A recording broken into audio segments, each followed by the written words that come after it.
What's up? I can't believe it's already week 2. I honestly can't believe I'm actually training altogether.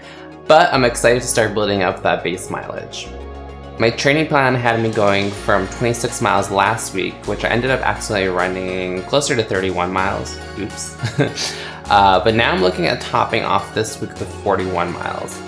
I should mention this week it was getting really cold in New York, probably the first true winter week with sub-freezing temperatures, which just means it's an extra spicy training week.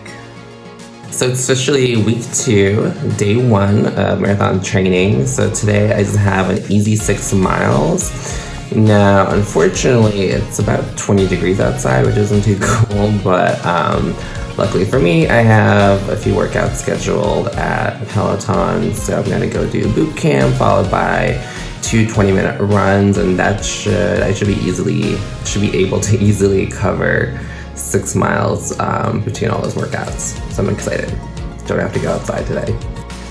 And Monday, more or less, I wasn't feeling too bad. Between those 2 classes, at Peloton, I ended up running a little over 6 miles. And I also got in some bonus strength work, which is always good. As we know, strength work is important even for a runner, especially workouts that help us build our core and legs.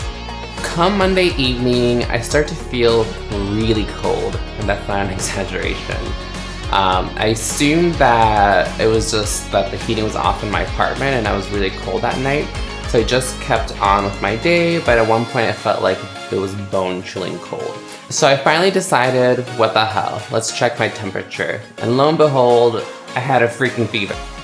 Normally, if it's a cold, I'm not too worried because it's an excuse to binge watch Netflix, honestly. However, it's never fun when you're in training season because that usually means I'll have to take, at the very minimum, 1 day off. But I was hopeful and willful that maybe this was just a little 24-hour bug and that by the morning I'd feel brand spanking new. It was supposed to be my first speed season back in training, and I was thinking, woohoo, finally I get to do some speed work, let those legs fly and open up my stride. But come Tuesday afternoon,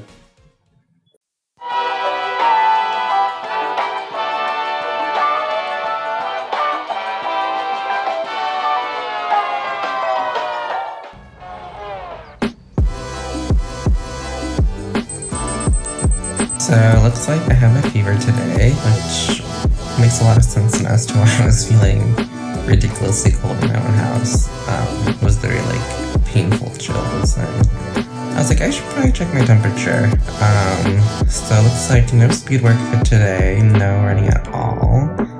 I did have a little cough yesterday, but that seems to have gone away more or less today, so we'll see what happens. Hopefully it's just one of those 24-hour bugs, and then just take my rest day today, and then instead of what would have been my rest day tomorrow, just get back into just an easy run, and then move the speed work for earlier this week. clearly speed work was not going to happen, so I became practical as I always seem to do. So I figured, okay, Wednesday is my recovery day, I'll just switch around Tuesday with Wednesday.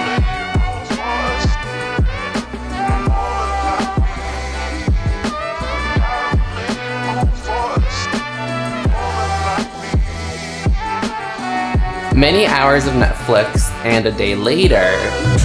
So it's now Wednesday, and I'm still unfortunately a little bit under the weather, so I'm still real for going on a run for today. But it's feeling better slowly and surely, so let's see how I feel tomorrow. Probably no running tomorrow either. If there's one thing I've learned is to listen to your body and let it fully heal and recover.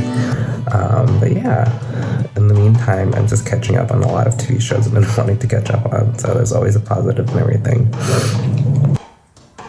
Colds are never fun, and who knows what I had. Even with Tylenol, I still had a mild fever, so Wednesday was more or less a bust, at least in training. Netflix, maybe not so much.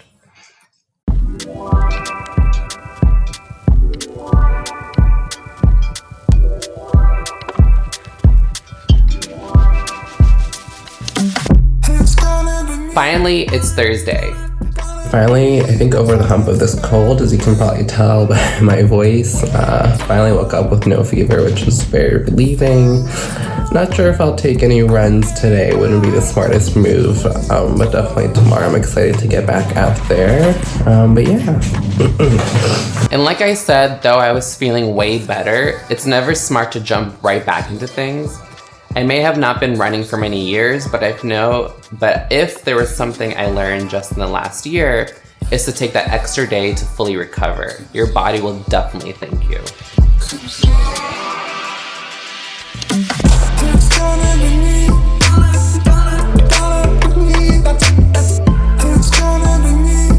I can finally run again.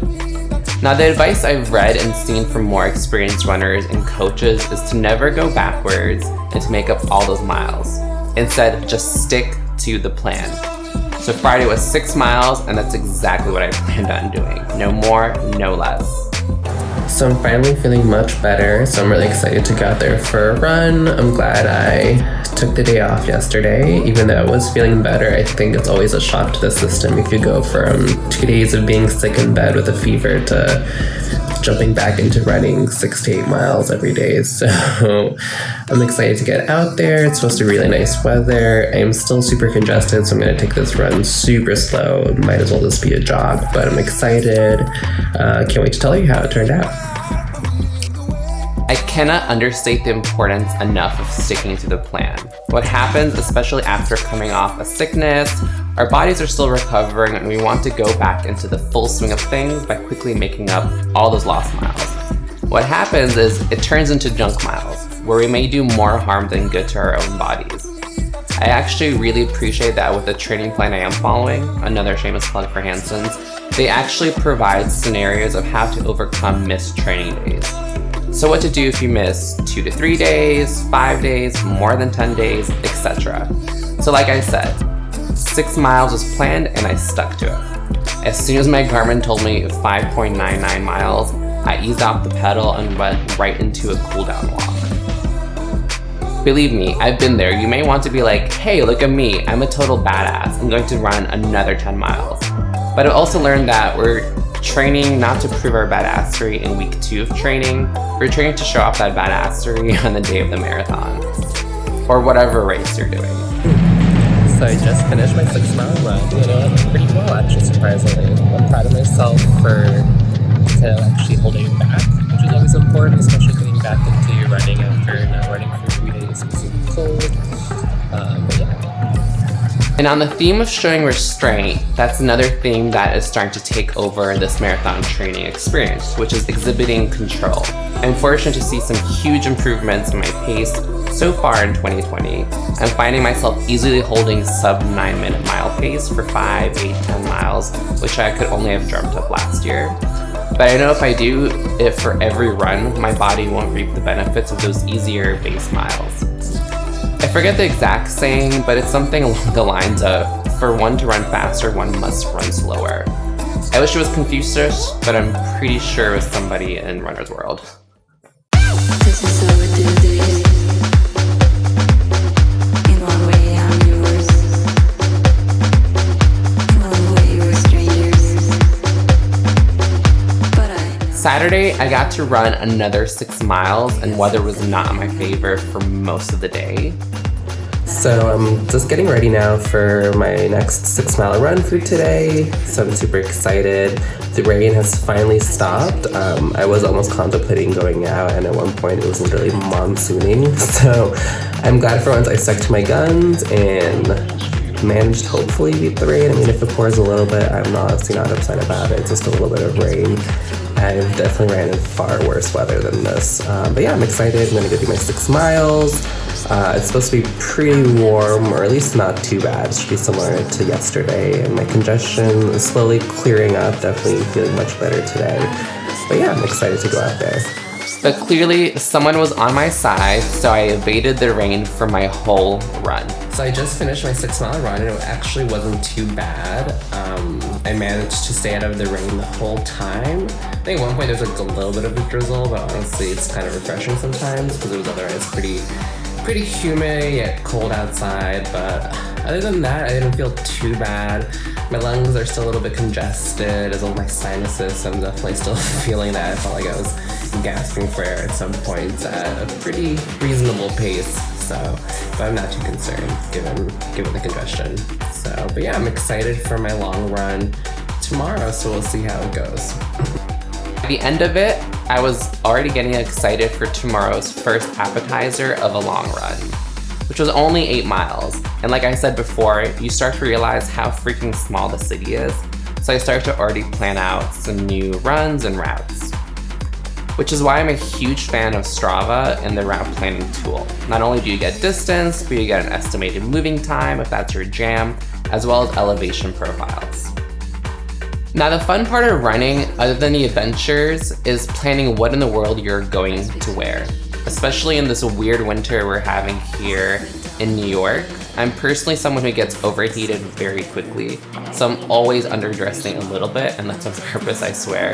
The first 5 to 10 minutes, I'm regretting my outfit, thinking, what in the world, it is so cold. But after that first mile, I'm very, very happy that I didn't overdress, because nothing is worse than having to peel off, tie everything around you, and you're like this one big flapping mess.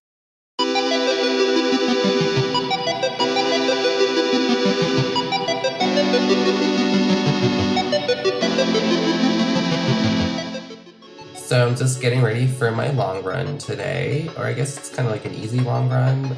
It's just another 8 miles, so I'm not too worried since I've done 8 miles plenty of times, and this week has just been mainly just 6 mile runs each day, so not too worried. Weather is still pretty nice again in New York today. It's pretty warm, or relatively warm for the winter. But yeah, I'm excited. I'm gonna cross some bridges, go into Brooklyn a little bit, and then loop back around to the Lower East Side. So we'll see how it goes, and I'll touch back with you guys once I'm done. I wish I got footage of my run, but I promise that is coming in future episodes. Still trying to figure out the whole running with the camera in my hand, but we're getting there. But I was pretty happy with the 8 mile run. It was a fun route which took me over 2 bridges, which is always an excellent way to train for hills. It's also pretty awesome to see how our bodies adapt so quickly. I remember for my own self, training last year and never really able to run up a bridge fully. And my biggest milestone was probably making it to the apex and then stopping to catch my breath for 3 minutes, taking pictures, pretending it was all planned.